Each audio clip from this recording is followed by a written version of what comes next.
Olá pessoal, sou o professor Almir Garcia Fernandes aqui da Universidade Federal de Uberlândia com a nossa 8ª aula hoje, dando continuidade aos nossos estudos do direito civil e em especial da parte geral.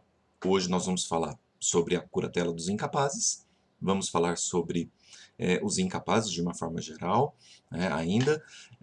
sobre a capacidade das pessoas, o estado civil das pessoas, e vamos falar sobre a morte presumida, o encerramento do direito de personalidade. Bom, quanto à capacidade, quanto à curatela dos incapazes, é importante nós começarmos a nossa aula falando sobre a Lei 13.146, que é o Estatuto da Pessoa Portadora de Deficiência. Essas pessoas que têm alguma deficiência intelectual, mas que conseguem expressar a sua vontade, de acordo com o nosso sistema atual, nosso sistema civil atual, são consideradas pessoas capazes. Tá? Então é importante que a curatela de incapazes, ela em regra não se aplica a essa pessoa, porque essas pessoas serão consideradas capazes. Tá? Então a curatela será necessária para quem? Para aquelas pessoas que não conseguem expressar de forma plena a sua vontade. Ou que tem essa vontade viciada, no caso de toxicômanos. Então, o procedimento de curatela segue um rito específico estabelecido no artigo 747 do Código de Processo Civil e artigos seguintes. E nesse processo, diferente do que acontece nas novelas, nas séries, nos filmes, é necessário uma prova médica, importantíssima para a tomada de decisão do juiz, porque não é simplesmente porque uma pessoa envelheceu, por exemplo, ou porque uma pessoa está cometendo atos diferentes da maior parte das pessoas na sociedade, em que ela deverá ser interditada. Então, a interdição é um processo específico, onde será nomeado um curador ao interdito, para que ele auxilie ele nos atos da sua vida civil, pratique esses atos em nome dele, mas não é uma decisão simples e fácil como nós vemos, por exemplo, em filmes e séries. Nós precisamos, nesses processos de interdição, de uma prova técnica, afirmando que aquela pessoa realmente não consegue exprimir a sua vontade. É sempre indispensável essa prova técnica. O juiz não vai olhar e falar, a pessoa está praticando determinado ato, está jogando pedra no avião que está passando no céu, então ela tem que ser interditada. Não é assim. Precisamos de uma prova técnica para confirmar se a pessoa tem uma deficiência intelectual que a impede de manifestar de forma livre a sua vontade. O Superior Tribunal de Justiça, todavia, também proclamou a invalidade dos atos praticados pelos incapazes, pelas pessoas portadoras de deficiência, considerando esses atos como anuláveis. É importante que a pessoa, às vezes, ela não foi interditada ainda e ela pratica determinados atos sem que a sua vontade esteja livre e desimpedida.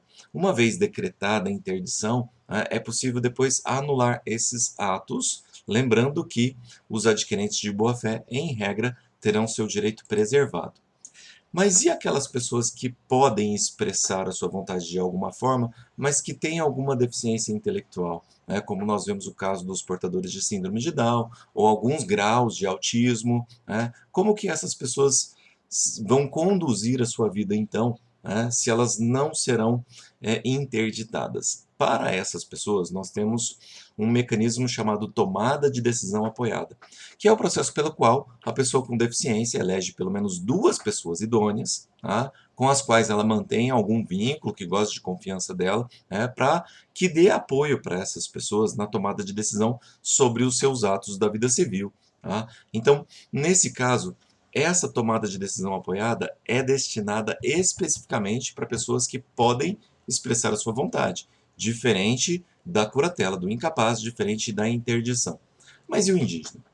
Como que fica a situação dos indígenas? Nesses casos, se o indígena está numa condição de silvícola, aquele que não está integrado à sociedade, a sociedade urbana, como nós temos atualmente, nesse caso eles são considerados incapazes. Mas o que regulamenta a situação do indígena é a Lei 6.001, que é o chamado Estatuto do Índio.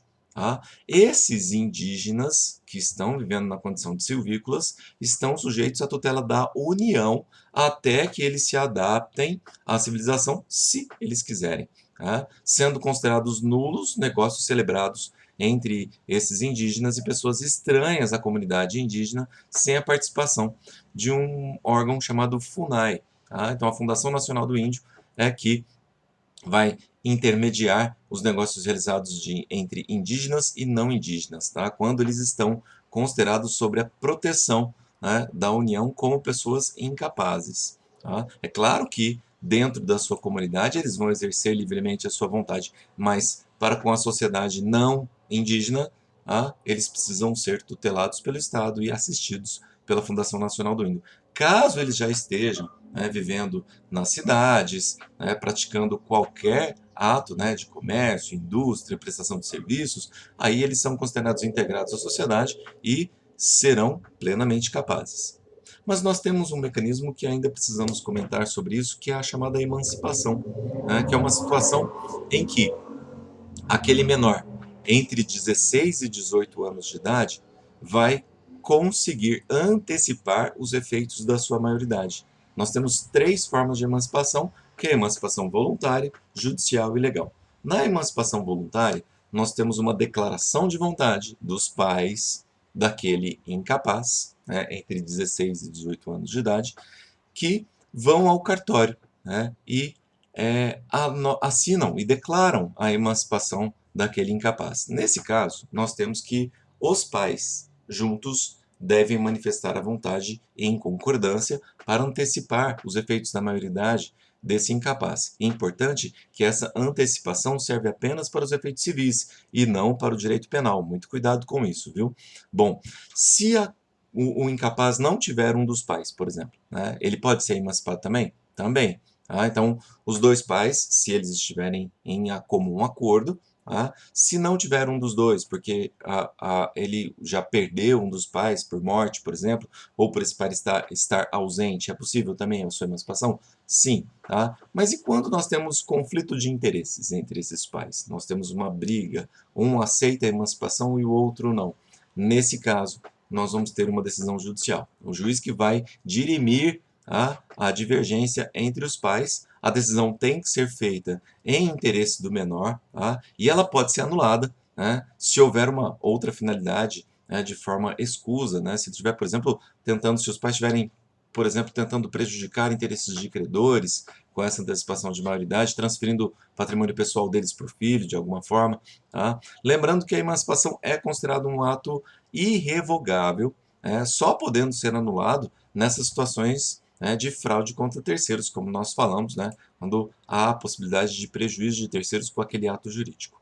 A emancipação judicial, ela é uma situação que nós temos apenas em um caso, né, no direito brasileiro, que é o caso do menor sob tutela, às vezes tutela do Estado, por exemplo, né, em que ele está sob a tutela do poder público para poder ser adotado, por exemplo, a sua emancipação pode ser definida de forma judicial, tá? E tanto a emancipação judicial quanto a emancipação voluntária, no caso as duas, têm que ser registradas em cartório, tá? Para que esses efeitos da emancipação possam acontecer na vida do dia a dia dessa pessoa entre 16 e 18 anos. Mas nós temos uma outra forma de emancipação que não precisa de registro em cartório, que é a chamada emancipação legal. Tá? Ela acontece, de acordo com o nosso código, em virtude de casamento, exercício de emprego público efetivo, colação de grau em nível superior, manutenção de estabelecimento civil ou comercial ou existência de uma relação de emprego. Bom, de acordo com a nossa sistemática social atual, né, nós vamos ter praticamente duas situações práticas só em que isso vai ser possível, né, o casamento, tá, e o exercício de um estabelecimento civil ou comercial, de uma atividade civil ou comercial, né, com recursos próprios para sustentar esse incapaz. Tá? Porque as outras situações são bastante complexas de acontecerem na prática. O exercício de um emprego público efetivo, nós praticamente não temos editais de concurso para pessoas menores de 18 anos. Né? Colação de grau em nível superior também é muito difícil, a pessoa concluir o segundo grau e concluir um curso superior antes dos 18 anos de idade, tá? Mas isso é pouco provável, mas pode até ser possível, mas é muito, muito, muito difícil, né? E relação de emprego, nós sabemos, né, que a nossa legislação trabalhista não permite relação de emprego de menores, a não ser na condição de aprendiz, tá? Então, nós temos uma situação que a emancipação legal vai acontecer, em regra, somente pelo casamento ou manutenção de um estabelecimento civil ou empresarial. Falando agora sobre o estado civil da pessoa natural, né, que eu tinha comentado no começo do nosso vídeo, nós temos 3 aspectos do estado civil. Tá? O primeiro é o individual, tá? O segundo é o familiar e o terceiro é o político. Quanto ao aspecto individual, nós temos, como o próprio nome está falando, aspectos individuais da pessoa, como o gênero. Tá? Então nós vamos ser classificados masculino, feminino. Tá? Com relação à nossa maioridade, nós vamos ser classificados entre maiores e menores, né? Agora, importantíssimo, cuidado, hein? Não me façam passar vergonha. Não existe D maior ou D menor, tá? Então, o indivíduo é maior ou menor. Não existe de maior ou de menor. Por favor, tá? Não falem isso, tá? Porque eu vou ficar com vergonha e depois falar que um aluno do professor Almir fica usando expressão de maior ou de menor. Cuidado, tá? Bom, continuando aqui. E nós falamos ainda quanto à capacidade no estado individual. Então, as pessoas são capazes ou incapazes. Quanto ao estado familiar, nós temos aspectos ligados ao matrimônio e aspectos ligados ao parentesco. Quanto ao matrimônio, nós somos solteiros, né? Nós nascemos solteiros. Depois, nós podemos mudar a nossa situação para casados. Tá? E importante, união estável não é um estado. Tá? União estável nós continuamos na condição de solteiro. Se casados, divorciamos, passamos para o estado de divorciados. Ou se ficamos viúvos, passamos para o estado de viúvo. Tá? Nós podemos até na condição de divorciado ou na condição de viúvo voltarmos ao estado de casado. Mas nunca nós retornamos ao estado de solteiros. Então, depois que você perdeu o estado de solteiro, nunca mais você retoma ele. Pense bem, hein? Tá? Desculpa a brincadeira. Continuando aqui.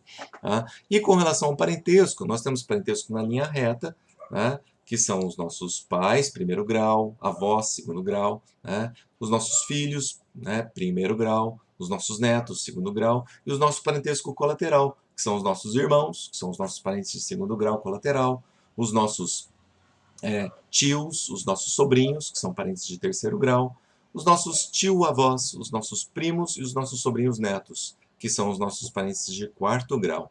Tá? Então, esses são os graus de parentesco que nós temos. Aí aquela pergunta, né, que todo mundo gosta de fazer, cunhado é parente? Nós falamos sim, cunhado é parente sim, tá? Porque quando nós nos casamos, tá, nós adquirimos a parentela do nosso cônjuge. Tá? E a essa situação nós chamamos de parentesco por afinidade. Às vezes nem tanta, né? Mas chama-se parentesco por afinidade. Tá? Bom, quanto ao estado político, nós temos a posição do indivíduo na sociedade, que pode ser nacional, e aí com relação aos nacionais nós temos os nacionais natos, brasileiro nato, que é aquele que nasceu no Brasil, tá? Ou que nasceu estrangeiro e foi registrado, né, nas embaixadas ou mesmo aqui no Brasil, e os naturalizados, tá? Que são aqueles que são estrangeiros e naturalizaram-se brasileiros. A condição deles é semelhante. E nós temos o estrangeiro também aqui no Brasil. Tá? Nós podemos ter estrangeiros domiciliados no Brasil com reconhecimento de direitos. O Brasil é um país com normas bastante acolhedoras com relação aos estrangeiros. E essas características desse estado civil da pessoa natural nós temos como estados indivisíveis, indisponíveis e imprescritíveis. Tá? Características importantes desses estados. Quanto à extinção da pessoa natural, né, nós temos o artigo 6º do Código Civil, que fala que a existência da pessoa natural termina com a morte. Né? Pô, morreu. Professor, mas que isso, né? Simples demais. Mas nós temos uma situação em que nós não sabemos, eventualmente, se a pessoa morreu ou não, porque ela desapareceu. Né? E aí, como fica? Aí o próprio artigo 6º fala assim, olha, presume-se a morte quanto aos ausentes, nos casos em que a lei autoriza a abertura de uma sucessão definitiva. Então, nós temos a morte daquela pessoa que foi declarada biologicamente morta, né, e aquela pessoa que se ausentou, e aí precisa de um processo de ausência para declarar a morte presumida dessa pessoa. Tá? Mas espera aí, com relação à morte ainda temos, e se a pessoa, né, teve morte cerebral, se ela, né, tem que ter a falência de todos os órgãos, como é que funciona isso? Bom, no direito civil, a lei de doação de órgãos, que é a lei 9.434 de 97, determina no artigo 3º que a morte de um indivíduo acontece com o diagnóstico de paralisação da sua atividade encefálica. É só aí que é considerado a morte biológica. Tá? E só com a morte real é que termina a existência, que pode ser inclusive simultânea no caso de morte, por exemplo, né? Existe uma situação chamada comoriência, tá? Que está prevista lá no artigo 8º. Tá? Eu preciso saber o que é comoriência? Sim, precisa, porque para efeitos do direito das sucessões, que é um dos ramos do direito civil, nós temos que esse conceito é um conceito importante no sentido de que pessoas que morreram, né, em comoriência, ou seja, eu não posso determinar qual morreu primeiro ou não, não há transferência de patrimônio sucessório entre elas. Tá? Então é importante, né, em virtude da morte em comoriência. Por isso que esse termo comoriência, pessoas que morreram, né, em um mesmo momento sem poder distinguir qual faleceu primeiro, é importante. Tá? E nós temos, por fim, aquilo que nós chamamos de morte presumida, tá? Que está lá no artigo 7º do nosso Código Civil, né, que é possível declarar a morte presumida de uma pessoa sem a sua declaração de ausência, né, isso aqui é importante, né, porque nós temos a morte presumida com declaração de ausência, quando a pessoa desaparece, né, um andarilho, por exemplo, de família, tá? Ou nós temos uma situação de declaração direta da morte presumida. Tá? Isso acontece quando? Quando for provável, né, que a pessoa morreu em uma situação de grande perigo de vida, ou então se a pessoa desapareceu durante uma guerra ou foi feito prisioneiro, né, e depois de 2 anos do término da guerra, essa pessoa também não foi, né, não foi encontrada. Tá? A declaração de morte presumida, nesses casos, somente pode ser requerida depois de esgotadas todas as buscas e averiguações para encontrar essa pessoa, né, e ela vai ser declarada judicialmente, devendo a sentença fixar qual é a data provável desse falecimento. Tudo bem, meus queridos alunos? Com isso, nós encerramos esse nosso vídeo. Bons estudos a todos!